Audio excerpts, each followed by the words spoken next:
that ability to be fearless in saying something, because now I recognize that everyone feels awkward, everyone feels weird at times, and the people that can just embrace that awkwardness and be like, I'm just gonna say it because we've all thought it, we've all felt it, whatever, usually means you can build deeper connections beyond the quick surface level. Hey, what's the weather like? What's this like? Yeah, absolutely. I don't want to have small talk. I want to have like the deep, meaningful call. Like, tell me about your childhood traumas and the first time we meet. I love telling stories, and in that way too. I mean, human beings have been telling stories since the dawn of time. The fact that there's drawings and cave paintings, I think, tells that.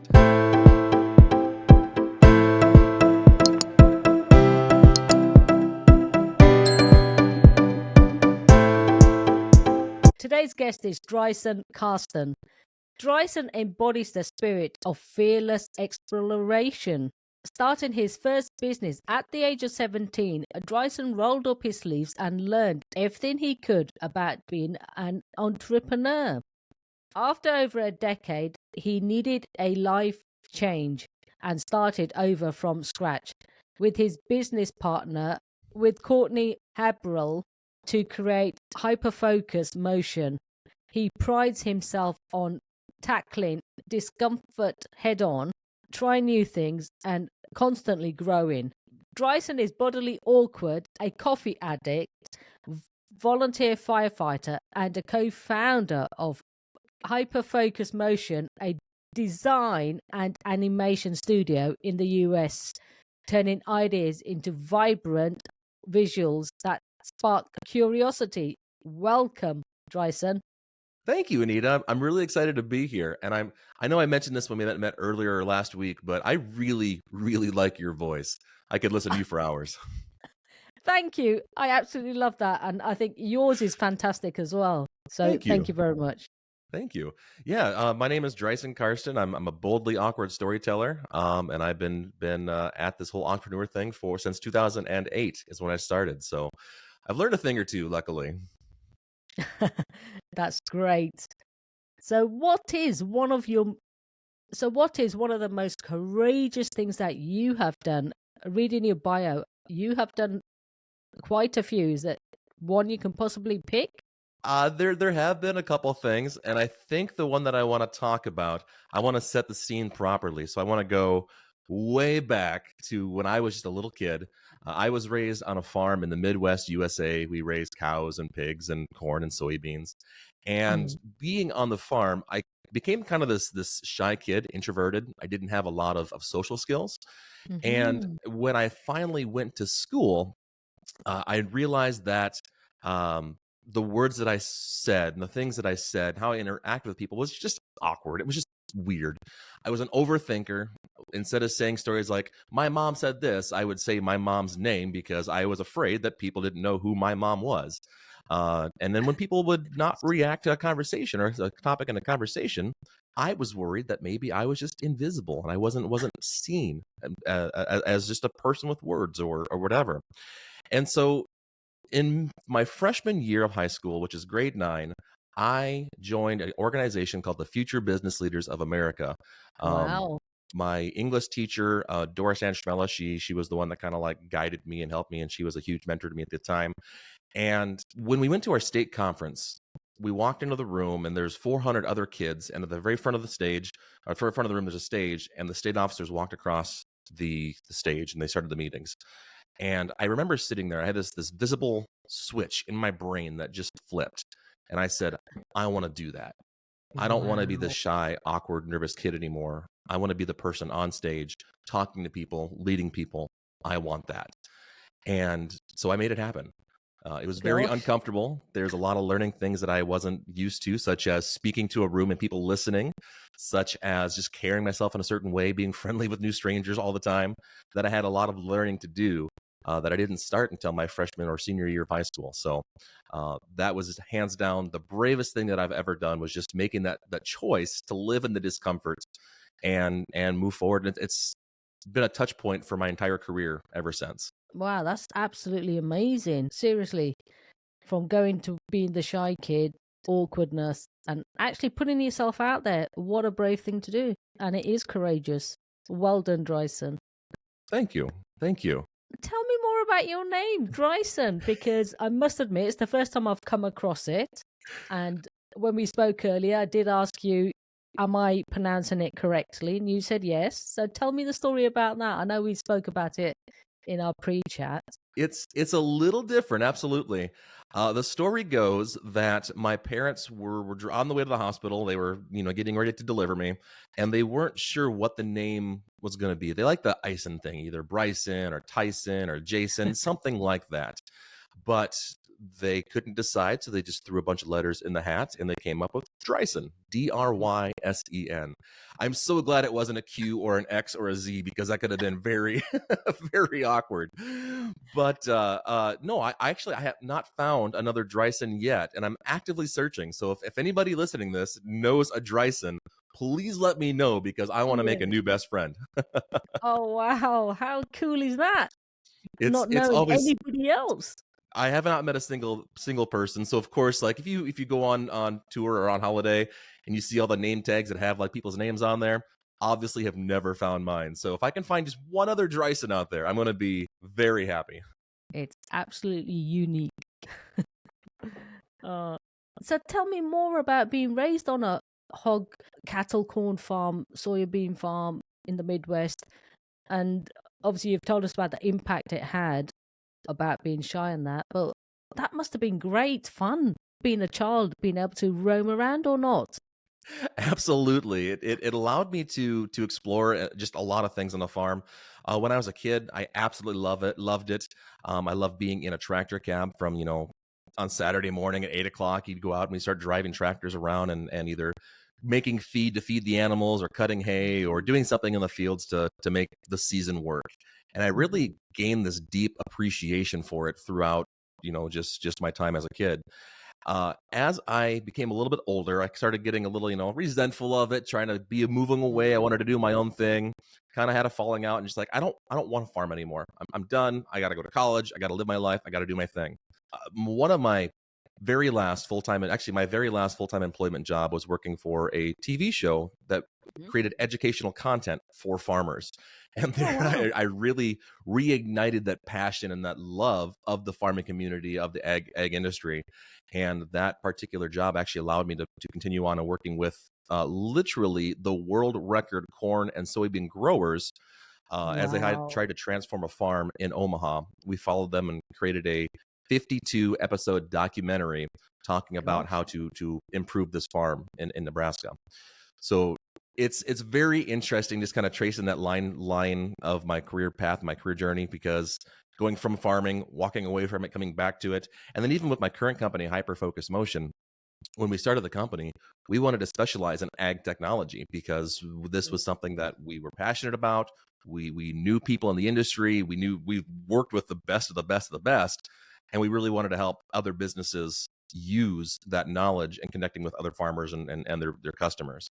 So yeah, I've definitely got a deep love of it. And it's just kind of fun to look back on the story. That's brilliant. Absolutely love that. You're a volunteer firefighter. Tell me more about that, and how did you become a volunteer? Absolutely. That's another one of those discomfort journeys that I've been on. In 2 years ago, my wife and I, we sold our house in Sioux Falls, South Dakota, which is a city of about 200,000 people. And we moved to a small village of 200 people. So a little bit of a mindset shift.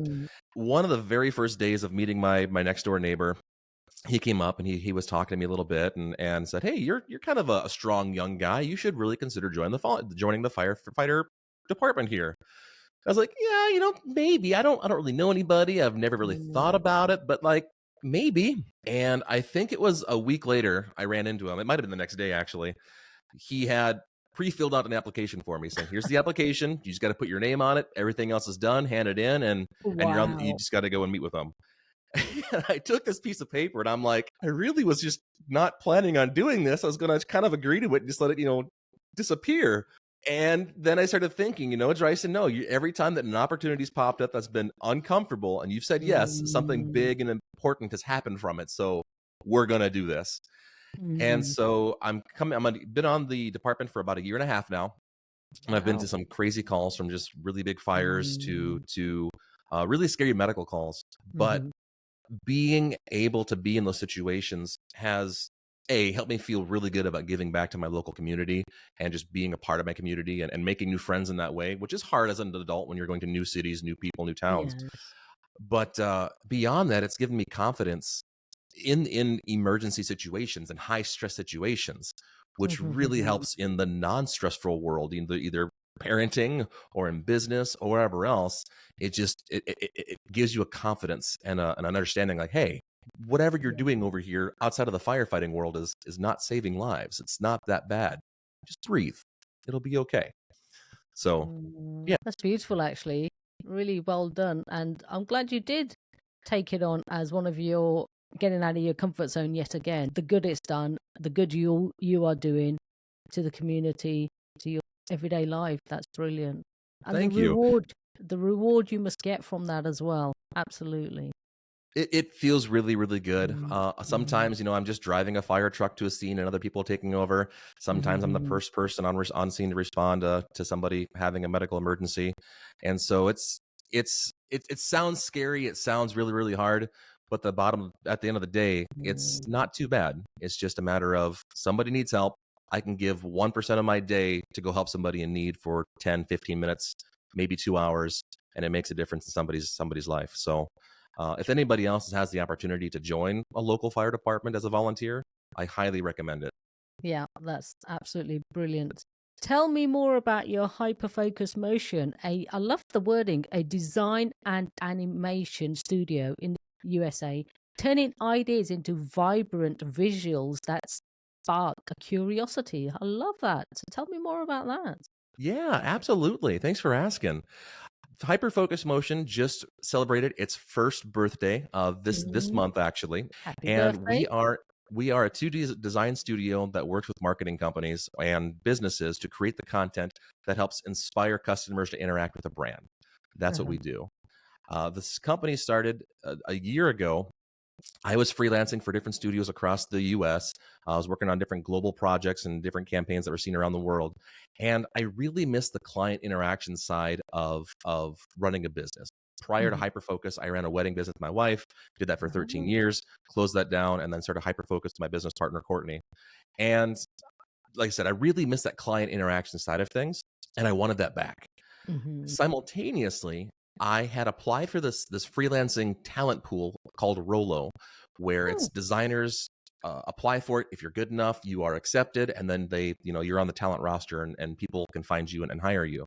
Mhm. The owner of the business was kind enough to say, "Hey, Drysen, we looked at your work. It's not quite good enough in the design side. The animation's fine, but the design stuff, you have a little learning to do."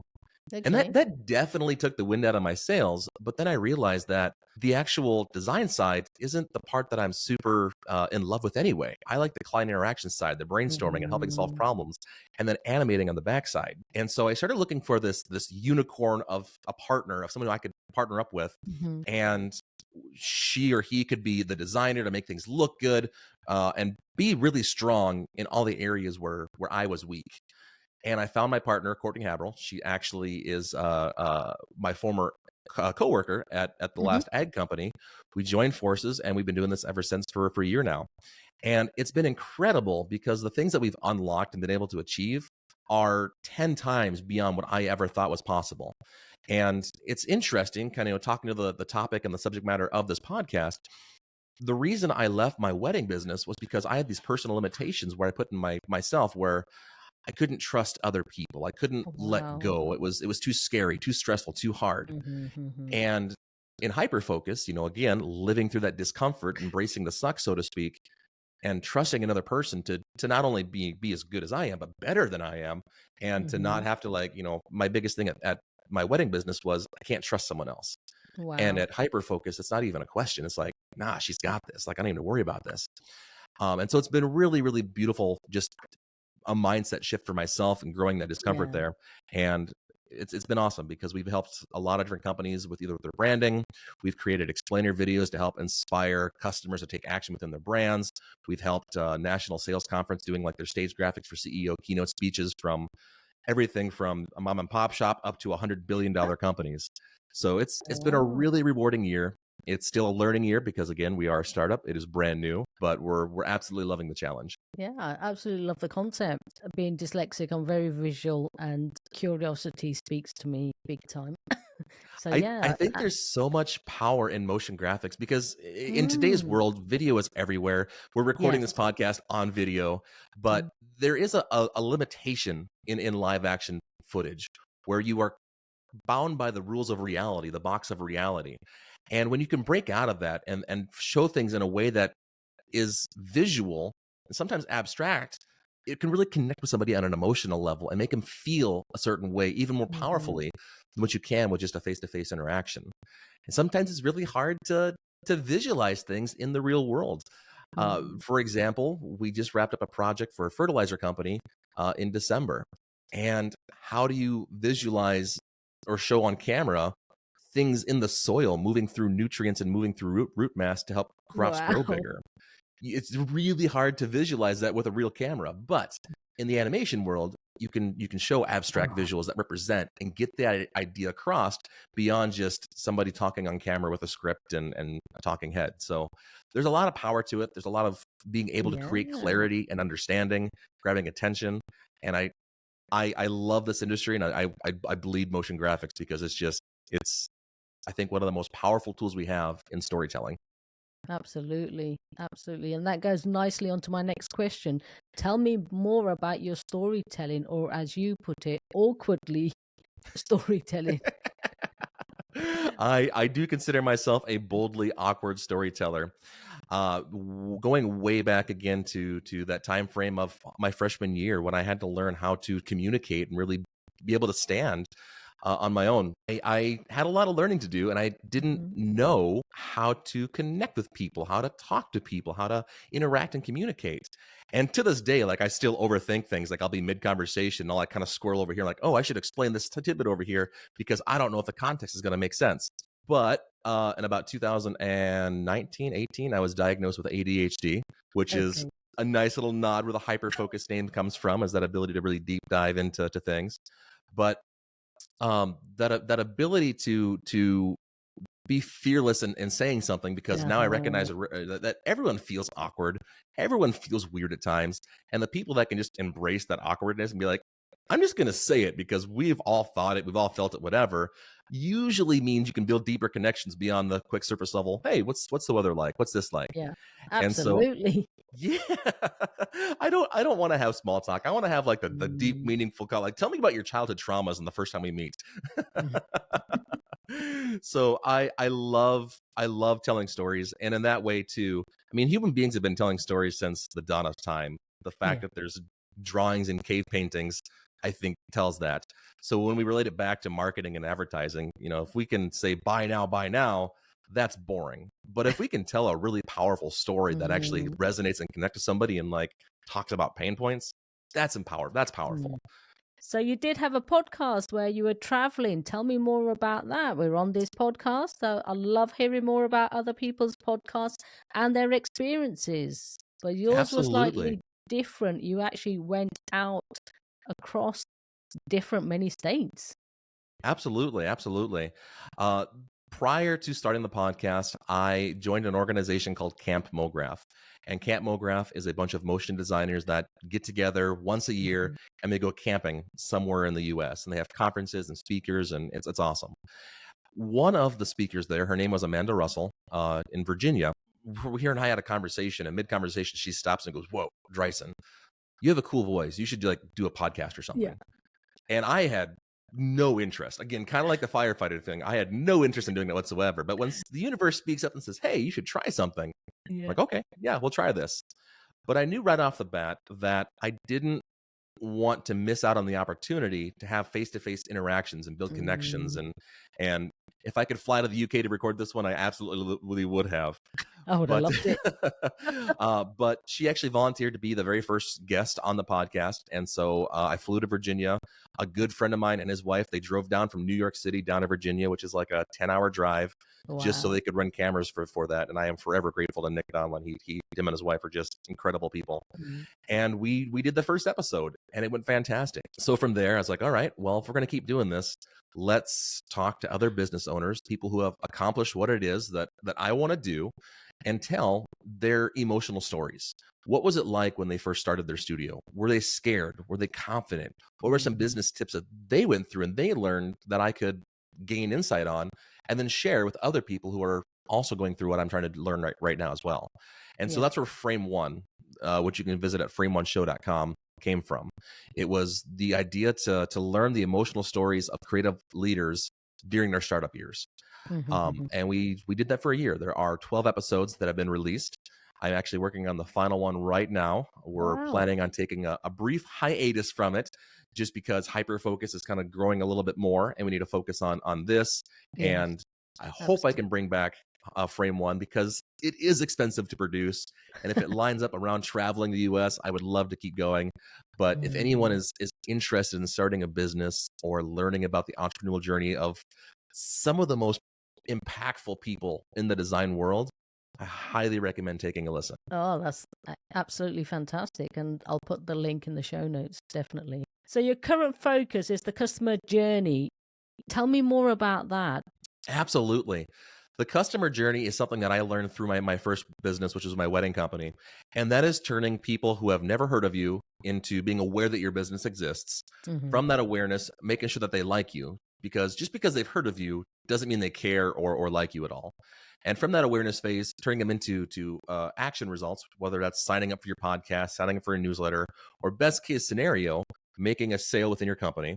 But then a lot of the times people forget about the last stage, which is the advocate stage, which is taking someone who follows your brand, taking someone who's interacted with your company or has become a client of your company, and converting them into raving fans of your business. And it creates this cycle of, now I've got people who are raving about what I've done for them, how I've helped them. They're going to go tell their friends and family, which help make that awareness and attraction phase really, really easy. And it just builds this machine that keeps going faster and faster and faster. One thing we like to think about is how to create content for that customer journey, the touch points that people find, and help them move through that pipeline, that funnel, that cycle. And so that's where the customer journey comes from. As Hyper-Focus Motion, we like to create that content, which could be anything from an explainer video that explains a product or service. It could be testimonial videos that aren't just people on camera, but actually showing a story driven how we help somebody. It could be a brand experience video where we're showcasing what it's like to work with you and setting up that expectation of what people can expect, how they're going to feel going through the process, all that fun stuff. Wow, sounds really exciting. Might I have to love have it. might have to have a little chat with you afterwards on that. Let's do it. Yeah. So what resources do you recommend, daily tips, steps, to anyone that wants to start stepping out of their comfort zone, staying committed, and having the courage to embrace major changes when necessary? Yeah.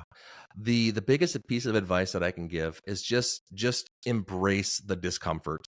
It's temporary. It only happens for a little while. A lot of the times we feel that we have to have the confidence and perfection before we go try something, because if we don't feel confident, if it's not right, it's never going to work. In reality, you gain that perfection, you gain that confidence from doing the thing repeatedly over and over and over again, the practice.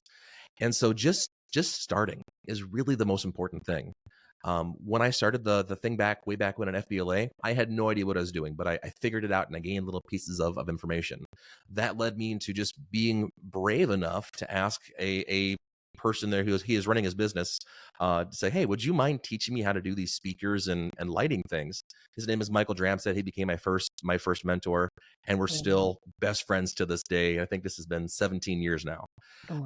Which that experience led me into the wedding business, where I was able to start talking to couples and giving that emotional storytelling and learning about moments of frustration and the customer journey and all these things. And that experience led to me meeting my wife. And if it wasn't for that experience and having her support, I would not be doing Hyper-Focus today. So because I was able to step outside my comfort zone, because I said, you know what, this is scary, but we're going to do it anyway, really made an impact on my life. And I think anybody that's looking to achieve something similar just has to try. I think the big thing is live in the discomfort, say yes to new opportunities, and embrace the discomfort. That's absolutely fantastic and amazing. Thank you. So Drysen, you really like giving back. Tell me more about that, because who doesn't like giving back? But you've done so many things, even with your firefighting.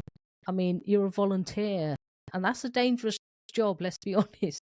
So tell me more about that, just generally. Absolutely. It can be. It's definitely good to be safe and have training and that kind of stuff to make sure that we know what to do in certain situations. But yeah, no, I love giving back, and I think I Mm. always have. There was a conversation I had years and years ago, and I wish I could remember who it was with, but it was the gist afterwards I left with was when you're looking back on your entire life story, you get to write that story to be whatever it is that you want to have happen. And I've always wanted to be that person that people look back and go, wow, he was a good guy. Like he Mm. was just a good person. And so that is how I try to live my life, whether that's giving back, volunteering through like Camp MoGraph, whether it's volunteering, giving back the volunteer firefighter, whether that's helping small businesses that don't have budgets to do things in the design world. We can help out with that route as well. We do, volunteer projects once in a while. Just it feels good. And I want to be able to say looking back at the very end of my life, it was a good ride. Absolutely. And yeah, even if not the legacy you leave behind, it's the process. You want to feel good about it. Absolutely. Absolutely. When that fire call comes at 3:00 in the morning, I do not want to get out of bed. But when you get back at 4, 5, 6 o'clock and you're having that coffee, you're like, you know what? I did a good thing today. I made someone's day a little bit better. Absolutely. Yeah, wholeheartedly, I can say thank you to you. Thank you. So where can the listeners find you online, Drysen? Yeah, absolutely. If you want to follow me personally, I'm on LinkedIn as the best place. That's our most active at just Drysen Carsten. I'm also on Instagram at Drysen Carsten and TikTok at Drysen Carsten. Our business is Hyperfocus Motion. That's hyperfocusmotion.com.